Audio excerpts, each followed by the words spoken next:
अस्सलामु अलैकुम वरहमतुल्लाहि वबरकातुहू। नाज़रीन, कैसे हैं आप सब? खैरियत से? अल्लाह करीम आपको सेहत व सलामती अता फ़रमाए। आज एक मरतबा फिर एक खूबसूरत उन्वान के साथ आपकी खिदमत में हाज़िर हैं। एक दोस्त ने सवाल किया कि मस्जिद के अंदर लंगर वगैरह खाना कैसा है। देखिए, मस्जिद के अंदर जो खाना खाने का हुक्म है वो तो मुअतकिफ़ के लिए है। जो एतिकाफ़ पे बैठता है उसके लिए इजाज़त है कि वो आराम भी कर सकता है और खाना भी खा सकता है। बाकी लोगों के लिए हुक्म ये है कि वो मस्जिद के अंदर खाना ना खाएं। आला हज़रत इमाम अहले सुन्नत रहमतुल्लाहि ताला अलैह आपने फतावा शरीफ में लिखा है कि मस्जिदें खाने पीने और सोने के लिए तो बनी नहीं, ये इजाज़त सिर्फ एतिकाफ़ वाले के लिए है।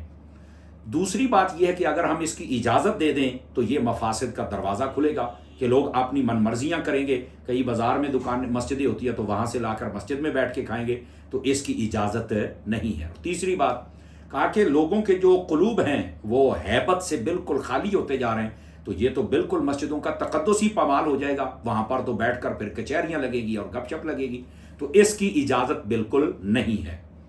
दूसरी जगह पे आपने एक बड़ी प्यारी बात लिखी। आप फरमाते मस्जिद के अंदर एतिकाफ वालों के लिए भी जो खाना होता है तो वो इस अंदाज से नहीं लाना चाहिए कि मस्जिद का कुछ हिस्सा, जैसे कि मरला दो मरला वो घिर गया है, इधर पतीले पड़े हैं, इधर ये चीज़ें पड़ी, इधर वे पड़े।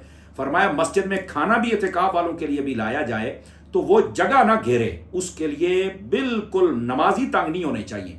और दूसरी बात, तलवीस भी नहीं होनी चाहिए। तलवीस का मतलब क्या है कि मस्जिद की दरियां, चटाइयां और फर्श ये भी खराब नहीं होना चाहिए। यानी वो इस खूबसूरती के साथ हो कि चीज़ें भी खराब ना हों और जगह भी ना गिरे। यानी जब एतिकाफ वाला जिसके लिए इजाज़त है, जब उसके लिए इतनी एहतियातें हैं तो बाकियों के लिए तो इजाज़त नहीं है वहाँ पर खाना खाने की, तो फिर वो कैसे खाएंगे। बात रह गई लंगर की, तो उलमा ने ये कहा है कि चंद खजूरें और चंद लुकमे अगर कोई खाना चाहे तो वो जब मस्जिद में दाखिल हो सो सुन्नत एतिकाफ की नियत कर ले और वहां पर बैठकर वो उतनी चीज खा सकता है। लेकिन उसके लिए भी अफजल ये है कि वो चीज ले ले, जैसे हमारे यहाँ अमूमी तौर पर जो लंगर शरीफ होता है वो किसी डब्बे में पैक होता है या फिर वो किसी शॉपर में, वो अपने घर ले जाए और मस्जिद से बाहर चल के खाए, तो ये अफजल है।